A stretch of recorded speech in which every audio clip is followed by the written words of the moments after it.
Sex ಸ್ಕ್ಯಾಂಡಲ್ನಲ್ಲಿ ತಗಲಾಕಿಕೊಂಡು ಜೀವಾವಧಿ ಶಿಕ್ಷೆಗೆ ಗುರಿಯಾಗಿರುವಂತಹ ಮಾಜಿ ಸಂಸದ ಪ್ರಜ್ವಲ್ ರೇವಣ್ಣ ಇದ್ದಾರಲ್ಲ, ಆ ಒಂದು ವಿಚಾರದಲ್ಲಿ ಸ್ವಲ್ಪ ಗಮನವನ್ನು ಹರಿಸಿದ್ರೆ ಬಚಾವ್ ಆಗ್ತಿದ್ರೇನೋ.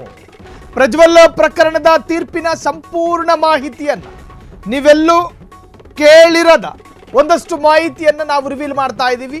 ಮಹಾ ತೀರ್ಪಿನಲ್ಲಿ ಏನೆಲ್ಲ ಉಲ್ಲೇಖಿಸಲಾಗಿದೆ ಅನ್ನೋದು ಗೊತ್ತಾ? ವೈಜ್ಞಾನಿಕ ವಿಧಾನದ ಮೂಲಕ ತನಿಖೆ ನಡೆಸಿದ ಪ್ರಥಮ ಪ್ರಕರಣ ಇದು.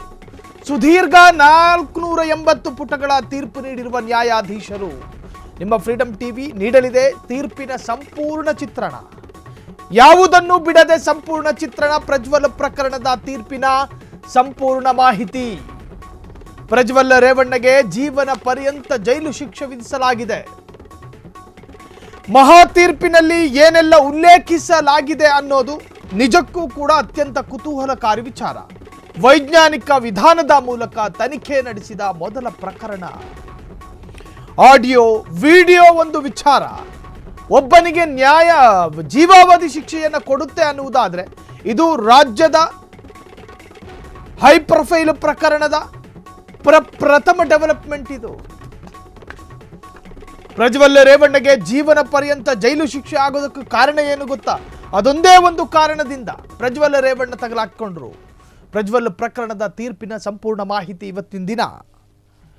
ಒಬ್ಬ ಸಂಸದನಾಗಿದ್ದವರು ಸರ್ಕಾರಿ ಎಸ್ಕಾರ್ಟ್ ಮುಖಾಂತರವಾಗಿ ರಾಜ್ಯದ ಬೇರೆ ಬೇರೆ ಜಿಲ್ಲೆಗಳಿಗೆ ಹೋಗಬಹುದಾದಂತಹ ಒಂದು ಕೆಪಾಸಿಟಿ ಇಟ್ಟುಕೊಂಡಿದ್ದವರು, ಮಾಜಿ ಪ್ರಧಾನಿಯ ಮೊಮ್ಮಗ.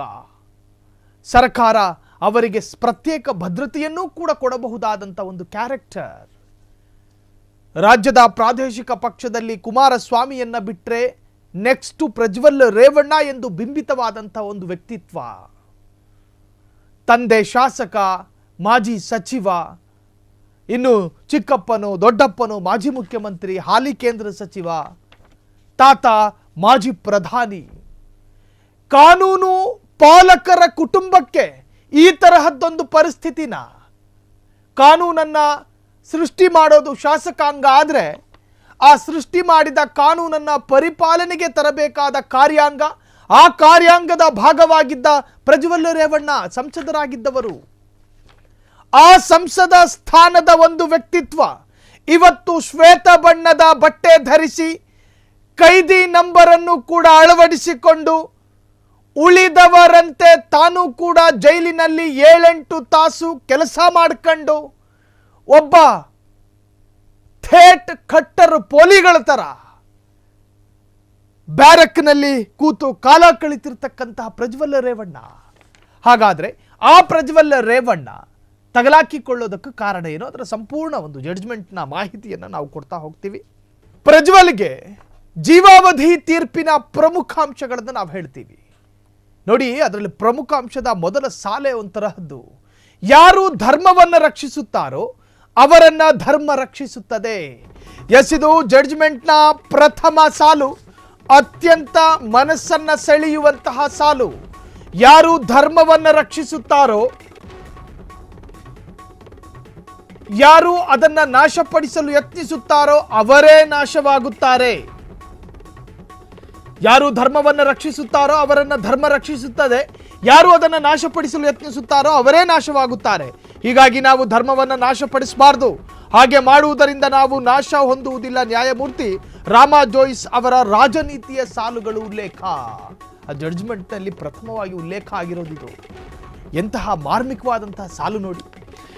ಯಾರು ಧರ್ಮವನ್ನು ರಕ್ಷಿಸುತ್ತಾರೋ, ಧರ್ಮ ಅಂದ್ರೆ ಏನು?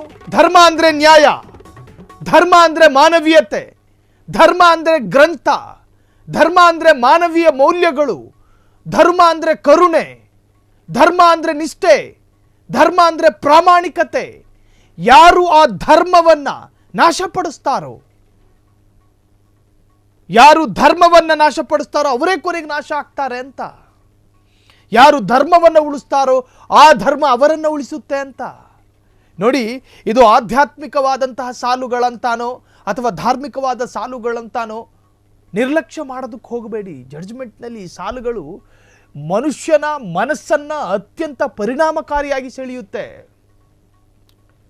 ನೋಡಿ, ಈ ಮನುಷ್ಯ ಮಾಡಿರೋ ತಪ್ಪಿದೆಯಲ್ಲ, ಅಮಾನವೀಯಕ್ಕೂ ಮಿಗಿಲಾದದ್ದು, ಅಮಾನವೀಯಕ್ಕೂ ಅತ್ಯಂತ ಬರ್ಬರತೆಯಲ್ಲಿ ಕ್ರೂರತೆ ಅನ್ನೋ ತರಹದ ಪ್ರಕರಣ ಅಲ್ವಾ? ಆ ತರಹದ ನ್ಯಾಯವನ್ನ, ಧರ್ಮವನ್ನ ಯಾರು ನಾಶಪಡಿಸಲು ಯತ್ನಿಸುತ್ತಾರೋ ಅವರೇ ನಾಶವಾಗುತ್ತಾರೆ. ಹೀಗಾಗಿ ನಾವು ಧರ್ಮವನ್ನ ನಾಶಪಡಿಸಬಾರದು. ಹಾಗೆ ಮಾಡುವುದರಿಂದ ನಾವು ನಾಶ ಹೊಂದುವುದಿಲ್ಲ. ಸೊ ನ್ಯಾಯಮೂರ್ತಿ ರಾಮಜೋಯಿಸ್ ಅವರ ರಾಜನೀತಿಯ ಸಾಲುಗಳು ಕೂಡ ಆ ಜಡ್ಜ್ಮೆಂಟ್ನಲ್ಲಿ ಉಲ್ಲೇಖ ಆಗಿತ್ತು. ಕ್ಷಣ ಕ್ಷಣದ ಸುದ್ದಿಗಳಿಗಾಗಿ ಫ್ರೀಡಂ ಟಿವಿ ಸಬ್ಸ್ಕ್ರೈಬ್ ಮಾಡಿ, ಲೈಕ್ ಮಾಡಿ ಹಾಗೂ ಫಾಲೋ ಮಾಡಿ. ಹೊಸ ಸುದ್ದಿಗಳ ನೋಟಿಫಿಕೇಶನ್ಗಾಗಿ ಬೆಲ್ ಐಕಾನ್ ಮೇಲೆ ಕ್ಲಿಕ್ ಮಾಡಿ.